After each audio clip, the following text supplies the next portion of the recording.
Anthony Scaramucci, welcome to Decrypt. I don't want to be welcome to any crypt anytime soon, but I'll take this crypt. Brilliant, brilliant, good stuff. Well, I guess the first thing that I'd like to do is kick off talking about Skybridge. I don't know if you know, but I actually spoke with Brett Messing a couple of months ago, and there's a question that I'm sort of dying to ask you, which is Brett actually spoke to me, said that when Bitcoin establishes its first ETF in North America, that risks putting Skybridge out of business. So I was wondering what your thoughts were now that we obviously have an ETF established in North America. What's next for Skybridge? Well, I mean, the ETF was established in Canada. I think there's two of them now. We are working on that, and so we've got about $100 million in our fund, 500 million across our platform, but $100 million in our private partnership. And so, what I hope to have happen, Scott, is we're going to convert that private partnership into an ETF when the ETF actually happens. So I think when you spoke to Brett, we didn't realize at the time because the regulation is sort of moving. We didn't realize at the time we were going to potentially have that capability to do that. So I think Brett's point was, why would you go into a private partnership if you could go into an ETF? And the answer is, of course, you go into the ETF. But I think what we're saying to investors right now, until that ETF is available in the United States, remember, there's certain requirements for that Canadian ETF in terms of how many Canadian citizens versus non-Canadian citizens in that ETF.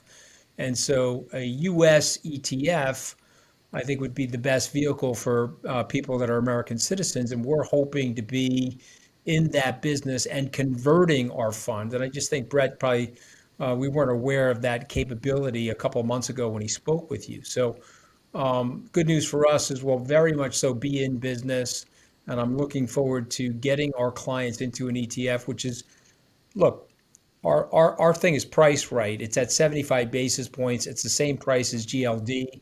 It's priced competitively to those Bitcoin ETFs. If I can get that conversion, I think people are going to be very happy, and we expect to do it. Brilliant. And would you be able to give me some sort of timeline as to when that happens and what the plan is in that regard? Or? Yeah, it's a good question. I wish I knew the answer to that. I'm hoping that with the introduction of Gary Gensler now into the regulatory rubric and my understanding of where he's coming from, although I don't know it personally, is that possibly we can get an ETF in place by the end of the year. I know Van Eck has filed for an ETF. They filed for one unsuccessfully about 18 or 24 months ago. They're back refiled now. Um, these things take time. But here's my message to people: put the money in the Skybridge fund because we're going to convert that money into the ETF as soon as it's available. And why miss the move up in Bitcoin? If we're right, and there's this flood of institutional and retail demand that comes in, and this proliferation of ETFs will likely cause a price increase in Bitcoin.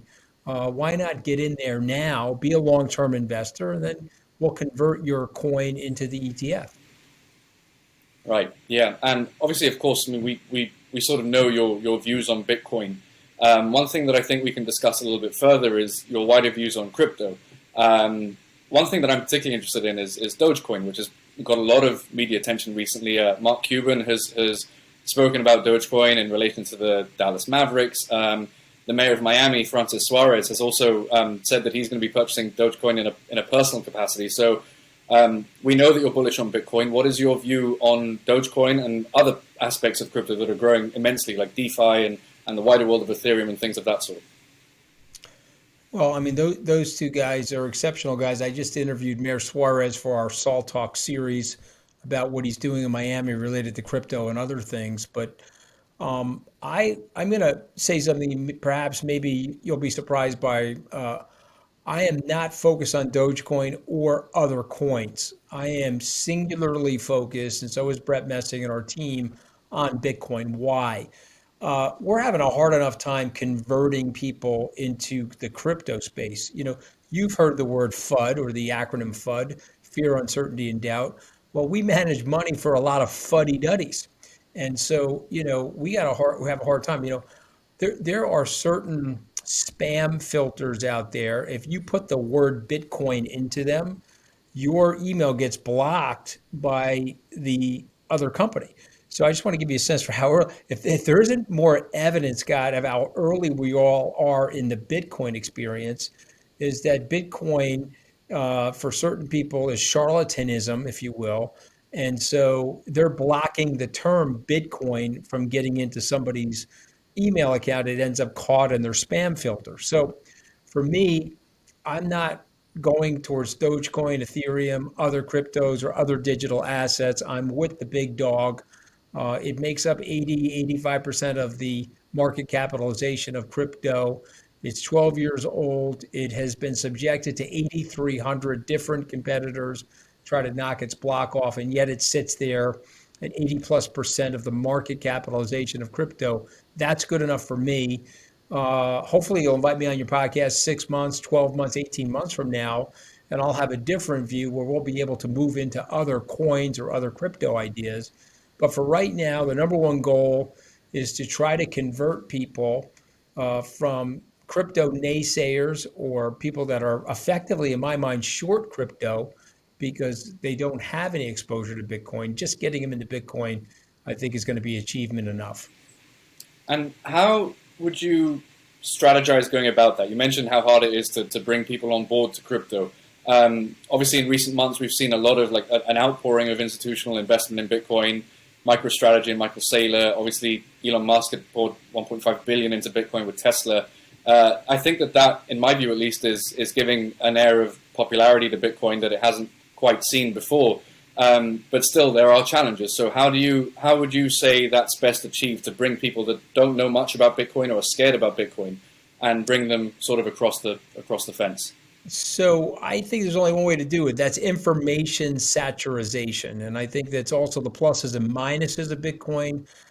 Brett and I are hosting on Wednesdays at 4 p.m. a seminar. It's sort of a weekly seminar, what happened in the crypto space, or specifically Bitcoin this week, the ups and downs, talking about volatility, risk management, talking about the introduction of new potential corporations like MicroStrategies buying Bitcoin, or Tesla, who are the other potentials and why, things like that.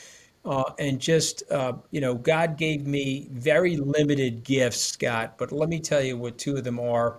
I'm one part parakeet and I'm one part woodpecker. And so I can peck at your brain with great levels of persistence until your head explodes. And since I'm one part parakeet, I can say the same thing over and over again with great enthusiasm. So that's my goal right now, to be one part parakeet, one part woodpecker for my clients. Brilliant. And to sort of segue or expand the conversation into like the wider world of Bitcoin acceptance, we all know you worked with the Trump administration briefly. Trump didn't have a very positive view of Bitcoin. I believe he issued out a tweet at one point that said it was, the remit of criminals, and he doesn't believe that cryptocurrency is sort of real money. Given your exposure to him, I was curious if you had an idea as to why he had that view and why you think he hasn't bought into crypto generally, or Bitcoin as a store of value or as a currency. Well, I think that was a generally accepted view of the government and the regulators and Treasury. Of course, Secretary Stephen Mnuchin had some negative comments to say about Bitcoin. I think he specifically said that he would not own Bitcoin. If it were 10 years from now, I can assure you I would not own Bitcoin. I think some of that is born from the hegemony of the US dollar, and some of that is born from the political necessity of leaders, whether it's the president or the Secretary of the Treasury or the Federal Reserve banking chair, to tout the US dollar as a store of value and to tout dollar supremacy. But remember, up against that, the government for the last 20 plus years, if not longer, has been using the dollar as an effective political tool in terms of an instrument of sanctioning and trying to cripple our adversaries through the use of the dollar. And so there's a lot going on there. The production of dollars, the rise of Satoshi Nakamoto's idea of crypto with Bitcoin, really stemming from the excess production of dollars after the 2008 crisis. But moreover, I think people are looking for a currency or a transfer of value mechanism that can create more parity around the world. these fiat currencies have been really aggressively manipulated over the last 50 years. So I think in Mr. Trump's case, President Trump's case, he probably doesn't know a lot about it, but someone indicated to him that he needed to opine about it. And I think if you look at his tweet specific to Bitcoin, it looks like it was crafted for him. Since we're going back to Trump, I'm probably getting some hives on my head, so let me just scratch a few of those. And like Woogie in what was that movie? You know what I'm talking about. Something about Mary. You get the hives. Okay, so I'm getting some hives talking about Trump. But here's the thing I would say to you: I could tell very quickly when Trump himself was writing a tweet that were loaded with malapropisms and misspellings and lack of commas and just this sort of stream of consciousness ranting. And then there were the more measured tweets that had some of Trump's spicy comments, but it was more or less being written by somebody else. And I think the Bitcoin thing was written by governmental bureaucrats that don't want to see Bitcoin rise. And so that's by and large good news for Bitcoin, I think. I think it's rising despite all that. And its decentralization is what's making it so successful.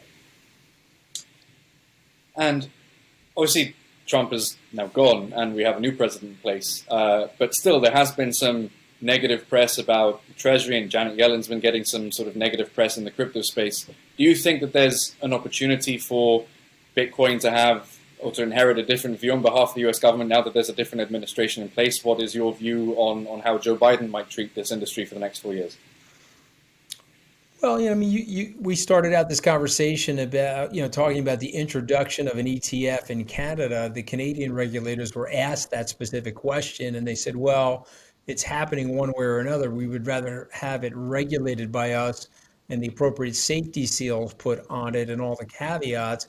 And then, of course, we want to be able to tax it as well, which will be beneficial to the Canadian government. So I can't imagine that our friends north of the border are that far off from the long-term thinking of the regulators here. Moreover, Gary Gensler, who is likely to be confirmed as the SEC chairman, has been a voice in the crypto space. He has spoken about it often. He taught a course at MIT related to it. I have to confess, I didn't get through the whole course, but I did 18 of the 24 hours. You can download it if you're interested. He's an MIT professor.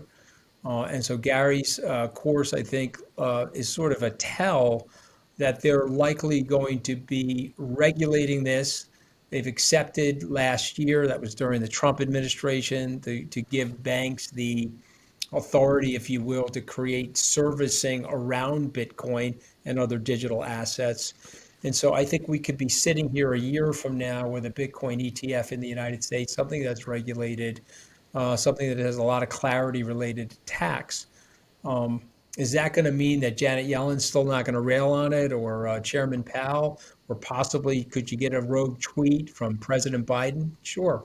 It's not saying they're going to be in love with it, but free market principles dictating what they are, I'm pretty sure we're going to have some level of a robust Bitcoin slash crypto economy here in the U.S. And as you know, you and I both know we already do.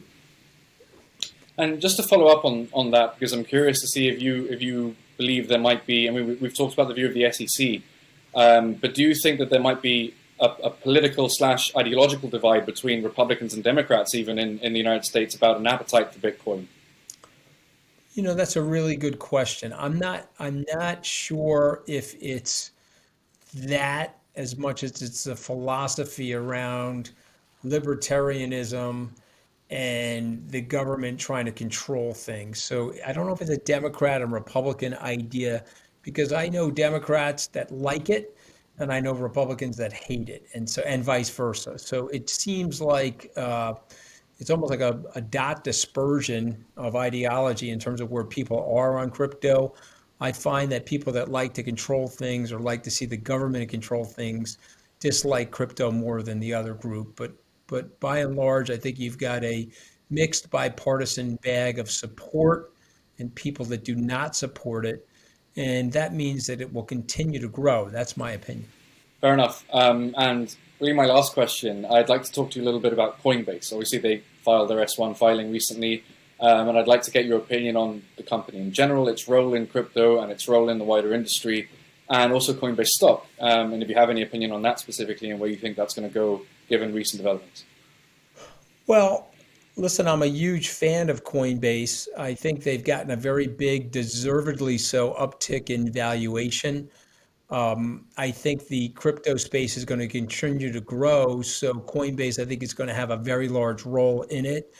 You mentioned DeFi. I think Coinbase more generally is going to be a much bigger part of that going forward as well. So it looks like they're going to have $100-ish billion valuation to get started as a public company. I think it's well deserved.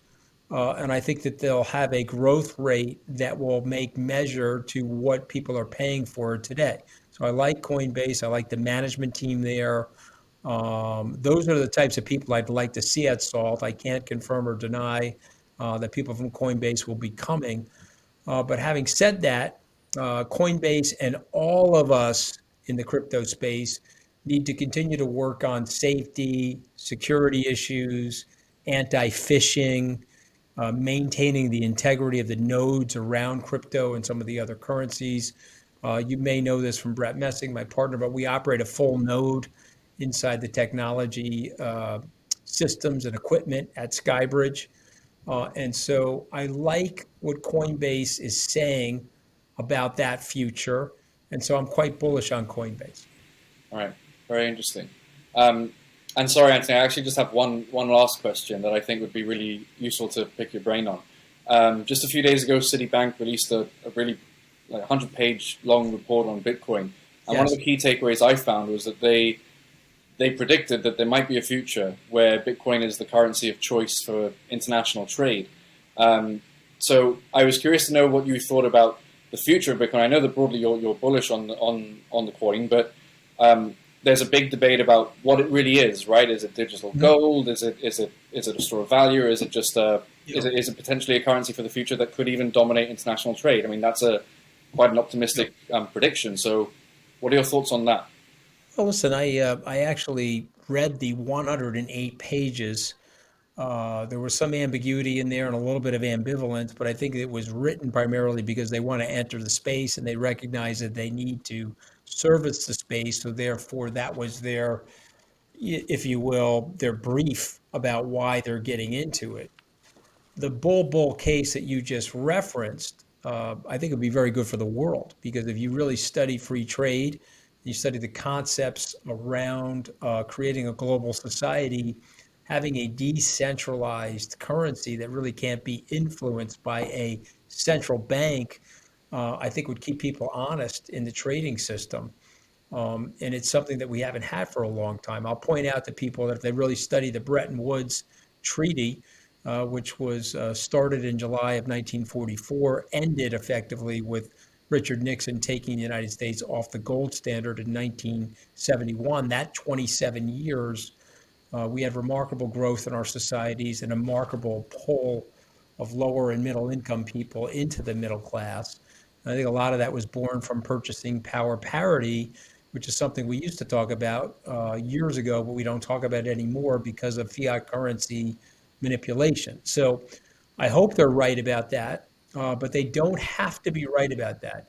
We could be somewhere between a digital value storage and a full-on international metric or a Bitcoin standard for global currency. Anywhere in between those two things, these coins are going to be worth a lot more than they are today. And so I can't tell you with any precision where it's going.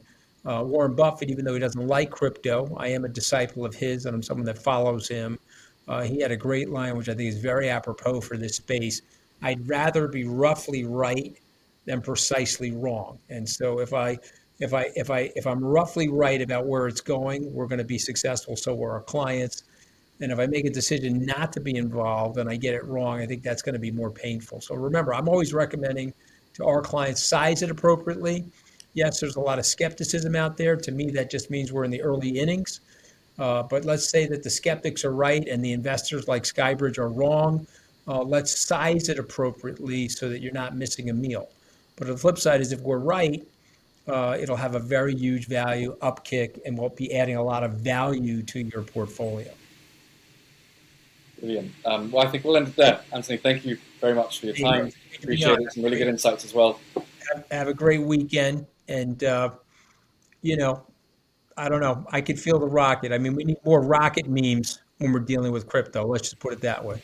Fair enough. Fair enough. Be Thank you, well. Anthony. Bye bye.